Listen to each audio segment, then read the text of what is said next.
is breaking as the skies open up and hitting riders where it hurts. The fare hikes that could be coming your way. The 10 o'clock news starts right now. And we have new developments in the Midtown shooting investigation, but we want to start with the heat wave. Good evening. I'm Natasha Verma. Steve has the night off. A second heat wave of the season has broken, and we saw a taste of what's to come with tonight's downpours. As you can see here, and there are even heavier storms on the way. Meteorologist Audrey Puente tracking it all. Audrey, just came on down fast and furious. Yeah, we had a couple of pop-up showers and downpours across parts of the tri-state area. Not everyone got the rain today, but if you had it, you definitely experienced a lot of heavy rainfall in a brief amount of time. Let's talk about the temperatures first. As Natasha said, we have marked our second heat wave of the year in Central Park with our high of 95 degrees, and we broke a couple of records. We actually had the record in LaGuardia with 99 degrees. We tied the record in Islip, and in Bridgeport we had a temperature there of 95. Right now we've cooled off with the rainfall, so now we're in the 70s in the city, White Plains and Poughkeepsie. It's still quite warm though in Islip with a temperature of 84 there. 86 currently at Newark, same number out towards Trenton. It's 82 in Bridgeport. Now our dew points, which is a measure of moisture in the atmosphere, are reflecting that mugginess that we're all experiencing. So even though temperatures have come down a bit, it still feels quite humid and uncomfortable across the region. That will continue for the rest of the night, but we should stay pretty much rain-free across much of the region. Now tomorrow morning, different story. We have a frontal boundary that's headed in our direction, and that's going to help ignite more showers and thunderstorms tomorrow. They're going to be on and off throughout the day on Thursday, and Thursday afternoon and through Friday morning, there is the potential for flooding. So the National Weather Service has issued a flood watch for the entire tri-state area. We'll talk more about what you can expect coming up. Natasha? All right, Audrey, thank you. And you can track this weather roller coaster along with Audrey by downloading the free Fox Local app. And developing right now, new detail. The city health department says 22 people have been diagnosed with Legionnaire's disease in central Harlem since July 25th, and one person has actually died. They're advising anyone who has been in the area and has flu-like symptoms, including a fever, cough, or trouble breathing, to immediately get medical attention. The health department says all cooling towers in the area have been tested, and buildings with positive results have to start remediation within 24 hours. Well, get ready to dig deeper if you use MTA subways, buses, and suburban rail lines to get around. And that's not all the changes that could be pulling into the station. Fox 8's Jessica Formoso is live at Grand Central with the very latest. Hey, Jess.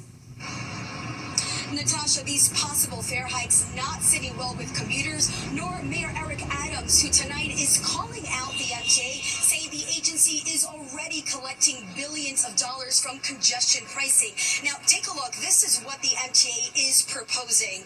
Increasing fares across the transit system. If the board votes yes on these hikes, subway and bus fares could go up to $3 in January of 2026. Commuters would also see a 25-cent increase from the express bus, going from $7 to $7.25. The fare cap for Omni would raise from $34 to $36 for 12 trips. And drivers, you too will be dishing out more money at the bridges and tunnels, anywhere from 20 to 60 cents more. MTA Chair and CEO Janno Lieber defending the increases. What is really driving affordability issues in New York, and it's not transit. Transit is one of the few things that makes New York affordable, and we're keeping it that way. We still have really old tracks and cars that really don't serve the amount of money that we're paying for. So when there's a change in the system and there's a change in the security in the train stations, then I think it'll be justified. But right now, absolutely not. Mayor Adams urging the board to vote against the hike, telling Fox 5 in a statement, now with congestion pricing set to generate billions in dedicated funding for MTA improvements, the agency has no excuse. Proposing a fare hike without demonstrating meaningful improvements is offensive to hardworking New Yorkers. Now onto the rails. LIRR and Metro North riders expect a 4.4% increase on one-way peak, monthly, and weekly tickets. The MTA also planning on making changes to mobile tickets. The agency says they are losing money and time because riders are not activating their tickets. So they plan to do away with the activation step. All one-way mobile tickets would auto-activate upon purchase, and the ticket would expire after 4 hours. Paper tickets would also expire 4 hours after purchase. Customers are mostly waiting to activate their tickets until the conductor prompts them to activate. You can see here that's happening 55% of the time on one-way tickets. Those delays are impacting conductors' ability to get through the train. Now, Connecticut riders, including Metro North riders, they are not happy tonight, and that's because the MTA voted in favor of a 10% increase that will be split in two, meaning 5% now in September and then 5% again in July of 2026. As for the proposed hikes for New York City transit riders, well, the public will have a chance to comment. Public hearings will start in August. That's the latest I have from Grand Central. I'm Jessica Formoso, Fox 5 News. Natasha? All right, Jess, thank you so much. Well, Senate Democrats are using a century-old law to try to force the release of Jeffrey Epstein files. The Trump administration has faced criticism for weeks now over its decision not to release the files from Epstein's sex trafficking investigation, despite previous promises to do so. Senate Minority Leader Chuck Schumer says members of the Homeland Security Committee signed a letter to the DOJ today demanding the full and unredacted files by invoking the Rule of Five law. Under federal law, when any 5 senators on the Homeland Security Committee call on the executive branch must comply. The letter sets a deadline of August 15th for a reply. The DOJ did not immediately respond to a request for comment from Fox. TMZ Mayor Bill de Blasio is the first guest. Battleground NYC will stream every weeknight from now until Election Day.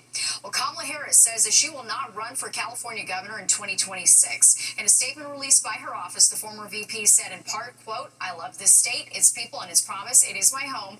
But after deep reflection, I've decided that I will not run for governor in this election."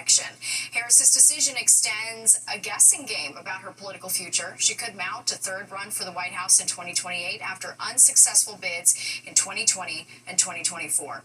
President Trump is escalating his trade wars ahead of Friday's deadline for several countries. The president announcing today that India will face a 25% tax on its imports, plus an additional tax for buying Russian oil. Trump also then signed executive orders for 50% tariffs on copper imports and 50% tariffs on goods from Brazil because of the criminal prosecution of the country's former president. Trump also announced on social media an agreement with South Korea taxing its goods at 15% in exchange for $350 billion in U.S. investments.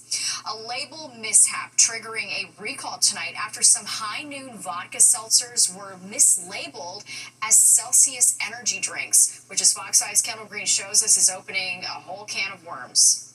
For those who turn to energy drinks for that extra boost, Celsius energy drinks have become among the fan favorites. I would go to the gym and I would always have them before I would go. The Celsius slogan, "Live Fit," strengthens its appeal for those looking to stay in shape and cut down on sugar, since the drinks have none like the others. But if you're not careful drinking a particular version of the drink, you can end up with an unexpected buzz. Yikes.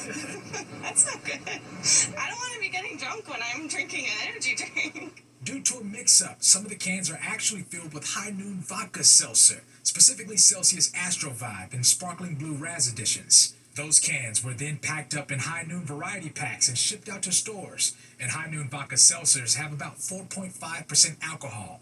That's more than your average pint of Guinness. They got it mixed up. That's a big mistake. That's bad. I was drinking those. Now, High Noon is voluntarily recalling the affected packaging with the lot codes pictured here on your screen.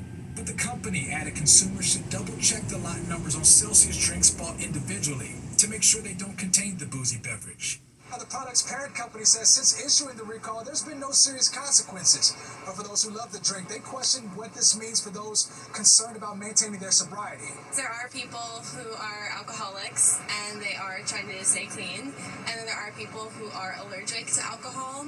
So it's a concern for sure. E&J Gallo, High Noon's parent company, issued Fox 5 this statement saying in part, "We are working with the FDA, retailers, and distributors to proactively manage the recall to ensure the safety and well-being of our consumers." They have a quality control problem that needs to be addressed right now. So if you need some energy, is there an alternative you're shifting to at this point? Probably coffee now at this point. I mean, I make it at home so I know what's going into it. Kendall Green, Fox 5 News. Pretty wild. Well, fresh outrage over a decision to move air traffic controllers out of our area. The new push for answers over whether it's contributing to the series of radar blackouts and staffing shortages. Plus this.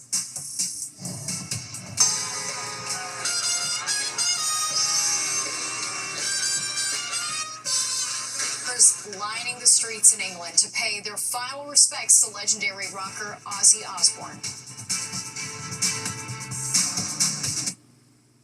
Beckham had a total mishap when he was shaving his head. He took a whole chunk off the front. Weeknights at 7:30 on Fox 5.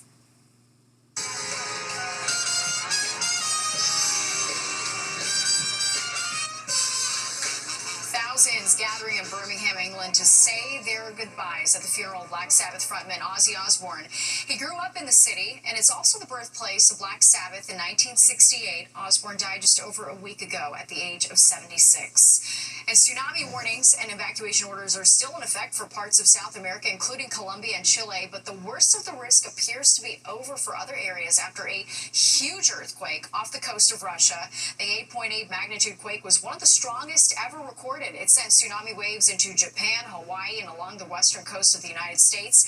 Several people were hurt, but none seriously, and so far there are no reports of any major damage. All right, time for the weather as we take a live look outside. We've seen it all today. Heat and storms. Meteorologist Audrey Fuente is here with the update. A lot of weather whiplash today, Audrey. It's true, and we're going to see more storms tomorrow, Natasha. We did have an official heat wave today with our high temperature of 95 degrees in Central Park. That marked the third day, and that means we have our second heat wave of 2025. Rain chances return to the region. They'll be more in earnest tomorrow. We anticipate some heavy rainfall with some of the thunderstorms that will be rolling through, and flooding will be an issue, it looks like, tomorrow night into Friday morning. Good news, though, everything clears out just in time for the upcoming weekend. We're at 76 right now in Central Park. It's 84 out at LaGuardia and 82 in Atlantic City. It's still very muggy out there. It will continue to be that way for the rest of the evening. So we had a couple of downpours roll through the area earlier. Those have now shifted off to the east and weakened as they made their way across Long Island. So we're left with relatively quiet conditions now, but I can't rule out the chance of an isolated shower as we move along through the overnight hours. Now tomorrow, we are anticipating more widespread scattered showers and storms lingering into Friday, and we could see over 2 inches across parts of the region. In fact, some of the computer models are indicating up to 5 inches. Flooding will be a threat, and we'll talk more about that coming up. Natasha? All right, we'll be listening. Audrey, thank you so much. Well, mayoral candidate Zohran Mamdani is back in New York and reacting to Monday's horrific Midtown shooting. And it didn't take long for him to be pressed on his past statements regarding the defund the police movement. Plus this. There's new scrutiny tonight over the FAA's decision to move air traffic controllers from our area to Philly. I'm Sharon Crowley at Newark Airport, where they've already felt the impact. I'll have the latest on the 10 o'clock news. 10 o'clock news. And now back to the tragedy that took the lives of 4 people when a gunman opened fire inside a Midtown skyscraper. It didn't take long, but now it's becoming a focus of the upcoming mayoral election, including one candidate being pressed about previous statements that he made about the NYPD on social media. Fox 5's Linda Schmidt is live in the newsroom with more on that. Linda? That's right, Natasha. And you're talking about mayoral candidate Zohran Mamdani. Now, he is back in New York after celebrating his wedding in Uganda, and he says that he went straight to the home of police officer Islam, spending about an hour with his family. Now, here's a picture of Mamdani embracing a person identified by Mamdani's campaign as the officer's uncle. Later in the day, he went to the headquarters of 32BJ SEIU, standing with the brother of the security guard, who was also shot and killed in Monday's rampage. Now, the union has already endorsed Mamdani for mayor. And Mamdani is now backing away from his position on defunding the police, and a tweet from 2020 where he mocked a police officer on Twitter. The tweet that you refer to is a tweet that is out of step with the way in which I not only view police officers, the immense work that they do in this city, but also the seriousness with which we need to treat that work. Running as a candidate who is not fixed in time, one that learns and one that leads. And part of that means admitting, as I have grown. However, Mamdani is standing by his pledge that if elected, he would disband the NYPD's Strategic Response Group, also known as SRG. That is the same group that was the first to respond to Monday's mass shooting. He wants to replace it with a different type of team that would only respond to emergencies and not to protests like the video that you're seeing right there. Mamdani says Officer Islam's family, by the way, invited him to the funeral tomorrow, and he will be attending. Natasha, back upstairs to you. All right, Linda, thank you so much. And for the very latest developments on the deadly Midtown office shooting, keep it right here on Fox 5 and the Fox Local app. Canada says it is planning to recognize a Palestinian state in September. Prime Minister Mark Carney says the move is contingent upon the Palestinian Authority holding general elections next year that do not include Hamas. It follows similar announcements from France and Britain. In a post on X, Israel's foreign minister called it a reward for Hamas. The news comes as a hospital in Gaza says at least 48 Palestinians were killed and dozens injured while waiting for food at a crossing. The Israeli military didn't comment on the latest strikes, but says it only targets militants and blames civilian deaths on Hamas because they operate in densely populated areas. The World Food Program is calling the situation a full-blown famine. Israel says it is working with other countries to facilitate more aid drops. Well, despite President Trump demanding cuts, the Fed left its short-term interest rates the same for the 5th time this year. The decision leaves that rate at around 4.3%, where it stood after the central bank made 3 cuts last year. Fed Chair Jerome Powell says the president's tariffs are starting to drive up inflation. However, today marks the first time in over 3 decades that 2 members of the Fed's 7-person board of governors voted against a rate decision. The NTSB finding the Army Black Hawk helicopter was above the altitude limit in the deadly mid-air crash with an American Airlines jet 6 months ago. The January 29th collision in Washington, D.C. was the deadliest aviation crash since 2001, killing 67 people on board both aircrafts. The NTSB is holding a 3-day investigative hearing into the collision, and investigators say that the flight data recorder showed the helicopter was flying 80 to 100 feet higher than the gauge that pilots relied upon. The Army crew was trained to fly the helicopter routes around DCA using the barometric altimeter. The triangles show 3 pilot altitude callouts recorded on the CVR during this portion of flight. Altitude callouts showed a possible lower than actual altitude understanding by the crew. Back in March, NTSB Board Chair Jennifer Homendy said that flight patterns around Reagan National Airport created an intolerable risk. Renewed scrutiny tonight over the FAA's decision to move air traffic controllers from Long Island to Philadelphia to manage airspace over Newark Airport. That's where Fox 8's Sharon Crowley is with the new push for answers, especially when it comes to safety. A federal watchdog is now reviewing air safety in the New York metropolitan area. The U.S. Department of Transportation Office of the Inspector General is looking into why the FAA last year moved some air traffic controllers from Long Island to Philadelphia. The audit coming after 2 frightening incidents at Newark Liberty International Airport. In April and again in May, air traffic controllers lost contact with planes in the sky for 90 seconds. Luckily, nobody was injured, but it prompted a ground stop and days-long delays. The union and the members themselves didn't want to go to Philadelphia. Long Island Congresswoman Laura Gillen wants the air traffic controllers moved back. They're all in the same place. They could say, hey, I've lost contact. Can you see what's going on?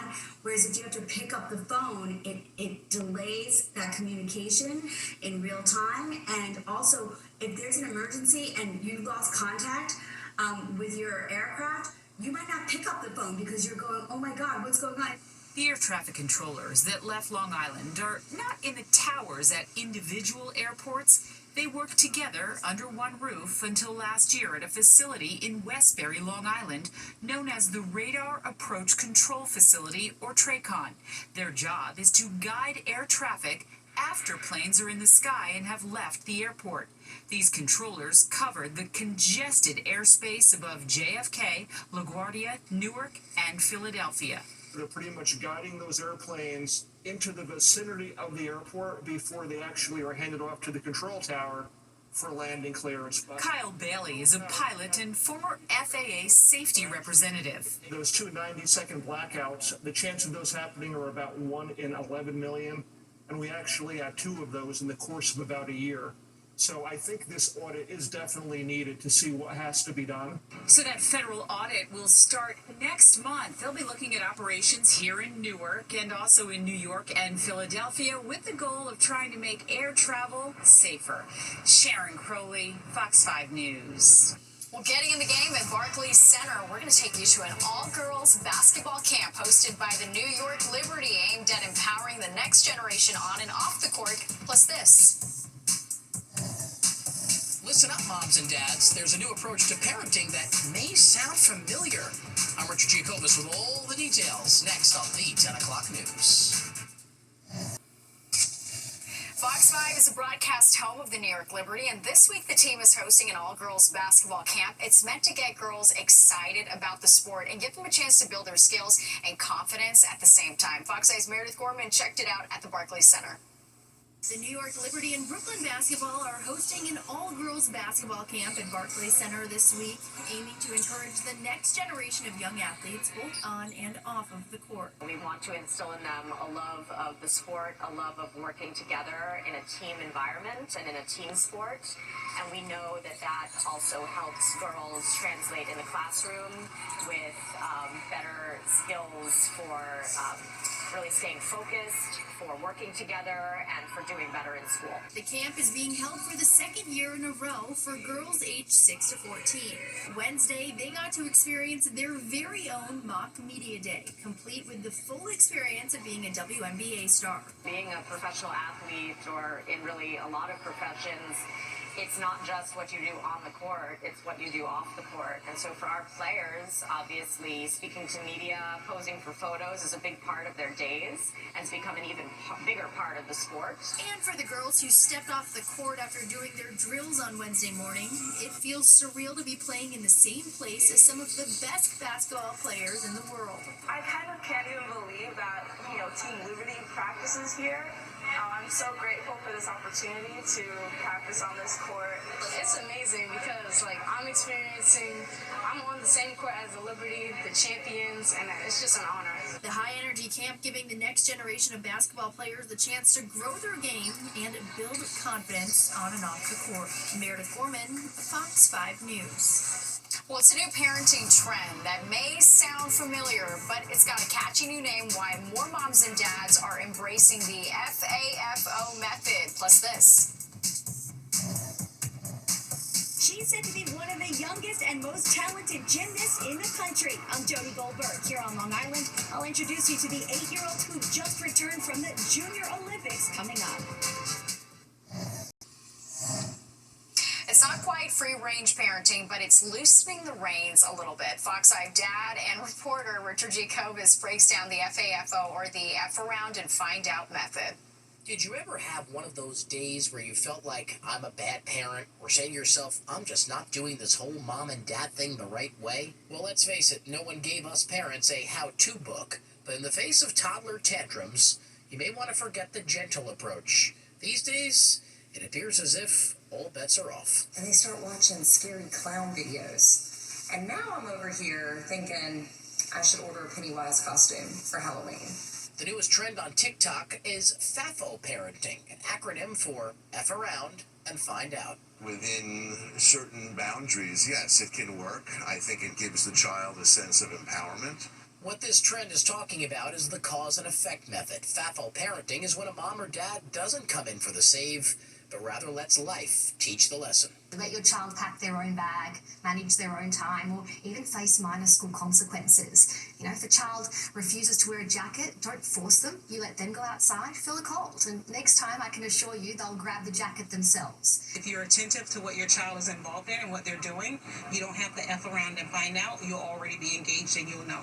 Some of you may be thinking that letting your child go hungry or setting them outside in the cold could be traumatic, but parenting experts say this is all part of an effective way of your kids learning. The reality is, I think her behavior is great for other people and often worse at home, and that's because she's really comfortable with us. If it's going to teach them a lesson that they internalize instead of you telling them everything, that would be great. Experts warn that if you decide to go FAFO with your parenting, it doesn't work on every child's personality. Maybe a gentler approach or being that helicopter parent will work better for your child. And a reminder, try not to use those terms like "I told you so." It can only make things worse. I'll remember that the next time my child decides to eat rainbow sprinkles for dinner. We're in Rye. Richard Giacovas, Fox 5 News.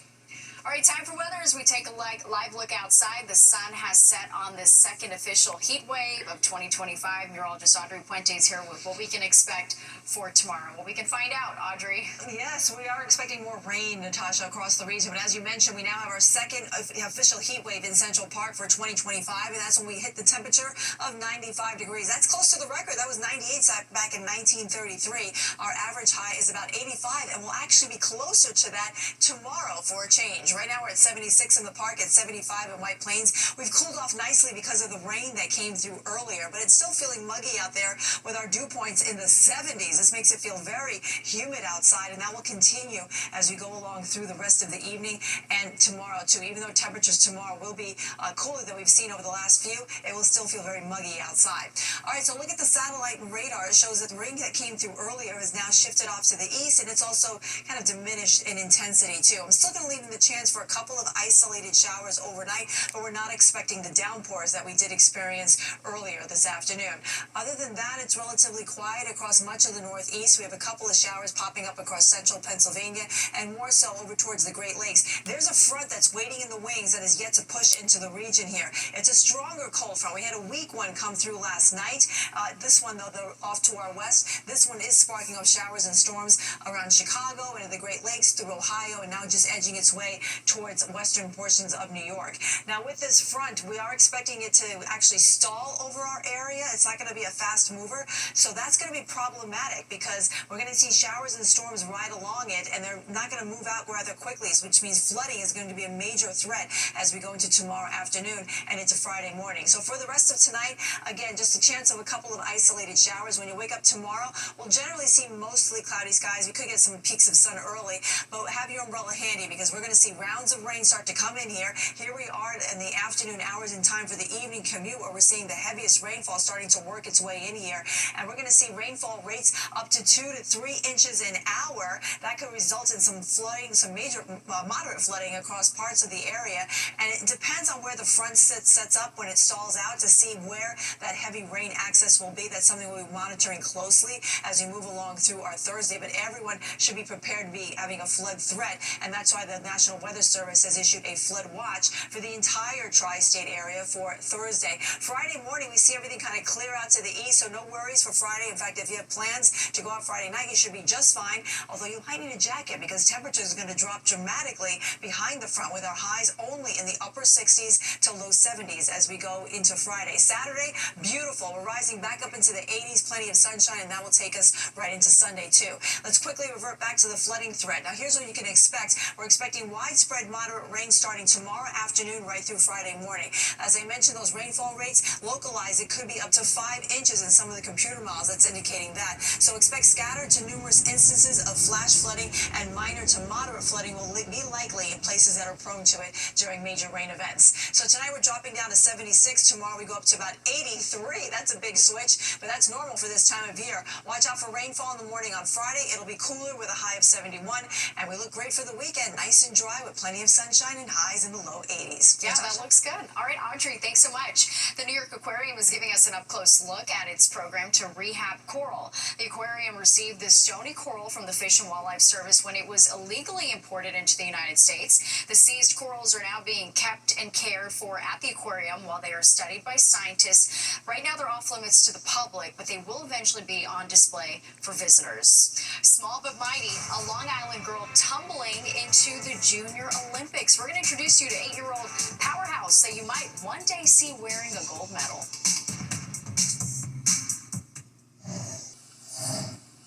In just 2 years, an 8-year-old gymnast on Long Island has racked up some serious hardware, more medals than most of us can dream of winning in a lifetime. Fox 8's Jody Goldberg introduces us to her. She's pint-sized but powerful. And when Kayla Smith steps into the gym, she gets into a groove. I love gymnastics. The 8-year-old is one of the youngest and most talented gymnasts at her level. And while she's only been competing for about 2 years, she trains like a pro. Makes all of the twists and tumbles look easy. I think 4 days a week with 3 or 6 hours of them. She had that natural ability, and we saw that. Let's do one more. When you land, I want you to pull your chin. Her coach says her accomplishments are astounding. Kayla got a perfect score on bars during the competitive season, and she also earned a spot among the top 100 gymnasts in the country. I got a 10 on that. It's like the highest score. Most recently, she brought back the bronze at the Junior Olympics in Texas. But it's not just her scores, it's her spirit and spark. She has no fear, which is a good thing because she will go for anything. She'll work really hard at it, and if she doesn't get it the first time, will continuously do it. Kayla will spend the rest of her summer sharpening her skills. She's got her eyes on the Junior Olympics. She says if she soared there once, she's determined to do it again.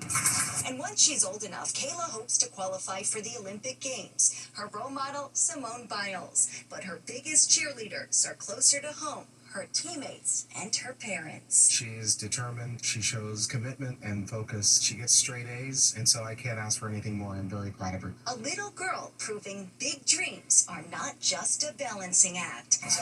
In New Hyde Park, Long Island, Jody Goldberg, Fox 5 News. Well, Adam Sandler found his happy place for Happy Gilmore 2 as the movie just broke records on Netflix. It debuted at #1 on the streamer's top 10 English language movies chart, the film generating 46.7 million views over 3 days, which makes it the biggest U.S. opening weekend of all time for a Netflix movie. And there's more of the 10 o'clock news straight ahead. We'll be right back.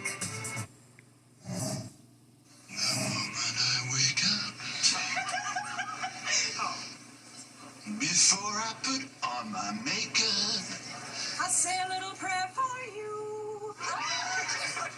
My Best Friend's Wedding is about to get a sequel. The continuation of the hit 90s rom-com is expected to be released in 2027, just in time for its 30th anniversary. No word yet on whether the original stars, including Julia Roberts and Cameron Diaz, will be coming back. All right, let's get one last check of the forecast. Audrey's back with what to expect. Hey, Audrey. Hi there. Well, it's muggy overnight tonight, Natasha. Once again, we'll have temperatures in the 70s across most locations. Now, tomorrow, not as hot as we've seen lately. Our temperatures will drop down into the 80s for highs, but it will still feel quite humid. Watch out for showers and storms. Flooding will be a threat as we go into tomorrow afternoon and into Friday morning, and that's why we have a flood watch in effect for the entire tri-state area starting tomorrow. After that, it turns much cooler with a high of 71 for Friday, and the weekend looks great. Plenty of sunshine, nice and dry with highs in the low 80s. Natasha? 71, that's going to feel good. All right, Audrey, thank you. And don't go anywhere. Good Night New York with Crystal Young and Ryan Christopher is next at 11. You do not want to miss it. And that does it for us tonight. If you missed any part of the 10 o'clock news, you can always catch an encore on our free streaming app, Fox Local, where you can stream our newscasts anytime. Have a great night. I will see you tomorrow.